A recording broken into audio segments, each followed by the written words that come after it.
Exatamente. Agora, Rodolfo, você tem falado muito de um novo modelo de contrato de casamento. Ó, novo não deve ser, porque eu já sou casado há 6 anos nesse modelo. 6 não, 3 anos. Na verdade, a gente tem escutado isso com mais propriedade nos últimos tempos, né?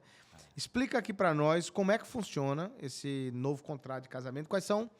Aliás, aproveita e fala isso para a gente aqui, qual é a diferenciação entre o contrato de casamento... Vou falar dos três mais Dos três, dois mais o usados parcial, e esse. né? Pronto, isso. Tá. Vamos lá. Eu sou casado, presta atenção, eu sou casado em regime no final dos aquestos. Esse é o nome do meu regime de casamento. E para cartório, até para cartório é difícil. Quando eu chego lá para registrar um imóvel, eu falo isso e muitas vezes eles erram até na escrita. Põe parcial e não é. Então eu tenho a comunhão universal, que é a total. Eu tenho a comunhão parcial, são as mais conhecidas. Hoje em dia e a separação total. Esses são os 3 mais conhecidos. O que é o regime no final dos aquestos? Segura aí, antes de você entrar lá, vamos lá. Nós temos o regime de total que é o de universal, bens, isso. Universal de bens, que significa que todos os bens adquiridos antes do casamento e naturalmente depois estão na divisão dos bens. Herança também. Estão na herança. A herança dos seus pais também passa na comunhão. Então, na comunhão total. Tem o parcial, que significa dizer que só divide aquilo depois do casamento. Depois do casamento. Então, a herança dos pais não entra. Não entra. Tem a separação total. Que nada entra. Nada entra. O que é seu, o que é meu, e eu tenho um pacto nupcial onde eu vou registrando tudo que eu compro lá. Eu compro em meu nome, a esposa compra no nome dela. Lá, e cada um fica no seu. Cada um fica no seu e não envolve isso. Não se comunicam. Então, observe. O mais comum, como o Rodolfo falou, é o regime total, o regime parcial ou a separação total. Agora sim, fale para Meus pais casaram na universal, na total. Total. Aí, hoje, o pessoal se casa muito na parcial. Porém, quem é empresário tem casado muito na separação total. Ele casa na separação total não só porque ele não quer dividir os bens que ele já tem. Ele casa na separação total por questão de problemas na empresa não respingarem no CPF da esposa, tá? Então, é por isso. Aí, criaram um regime chamado final nos aquestos, que é, enquanto vivo, separação total. Enquanto morte, separação parcial. Para ficar mais claro, mais rápido de entender, enquanto vivo, separação total. Então, eu tenho um pacto nupcial. Então, se hoje eu separo da minha esposa, o que é dela, o que é meu é meu. Enquanto morte, parcial. Ela tem direito, desde que a gente casou, até aqui. É um misto. É um misto de separação total com parcial. E os governos não sabem, tem estados que não sabem disso. Eu fui registrar um imóvel em Brasília uma época atrás, mandei, espécie registrando no casamento, mandei, quando eu vejo lá, está lá, meu nome e da minha esposa no imóvel. Eu falei, não, está errado. É final nos aquestos. Aí foram para analisar, até eles entenderem que no final dos aquestos eu não preciso da assinatura da minha esposa na minha empresa para pegar empréstimo, para assinar contrato social. Tá? Eu não preciso disso. Se eu for comunhão parcial, eu preciso que ela assine junto. Mas, vou fazer uma provocação, mas se você fez um empréstimo e aí, num eventual falecimento, vai entrar o parcial e a dívida dela.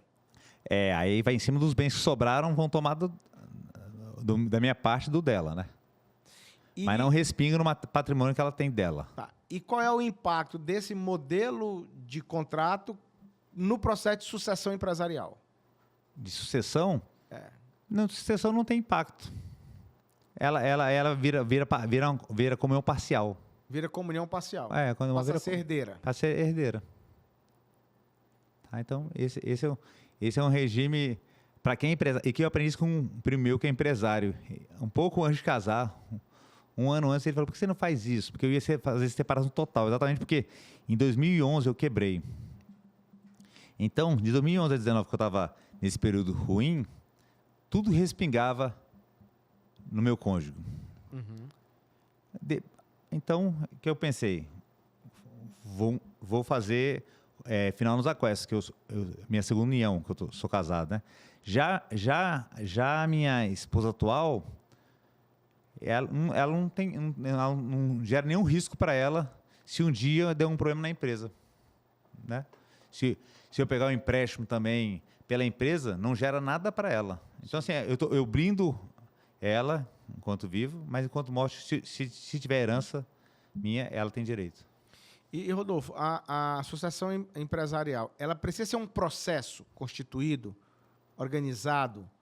Ela tem que estar previamente registrada, dentro da governança, precisa estar estruturado esse processo de sucessão empresarial? Não, o que tem que ter é que no acordo intersócios, ela tem que estar lá falando se vai ter que vender a minha parte ou não vender minha parte como herdeiro. Então, lá no acordo intersócios tem que estar claro lá se o sócio que herda, os herdeiros do sócio que faleceu, eles têm que entrar na operação ou não têm que entrar na operação?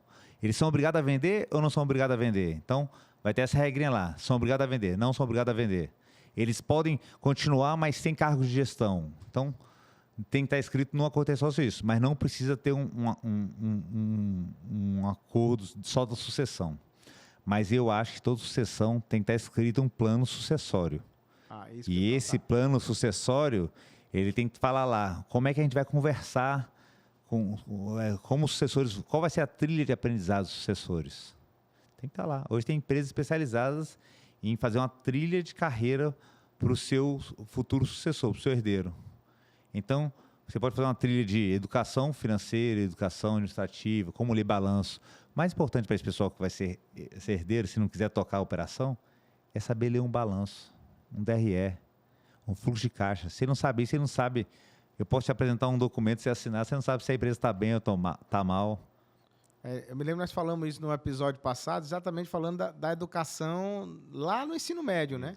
Então, nós estamos voltando a afirmar de que há uma importância quase indispensável de que qualquer cidadão possa ter a noção disso, porque, ora, se nós temos 90% das empresas com perfil familiar, a grande parte da sociedade é herdeira, é empresária ou é herdeira de uma empresa. Exato. Né? Dos que fazem parte do composto de 22 milhões de empresas do Brasil, né? A gente fala muito aí na sucessão empresarial, você colocou aí, né? Ou num eventual falecimento, ou aposentadoria, vamos assim chamar, né? Mas tem outras situações que levam à sucessão, né? Então, por exemplo, a venda do empreendimento é uma sucessão. Talvez não a sucessão familiar, mas é uma sucessão, a fusão, a cisão, uma mudança, eventual mudança de quadro societário, alteração de natureza jurídica, tudo isso provoca sucessão familiar. Não, provoca uma sucessão empresarial. Desculpa, sucessão empresarial. Que leva o passivo e ativos, né? As pessoas olham muito para os ativos quando compram uma empresa, mas o passivo tem que ficar de olho.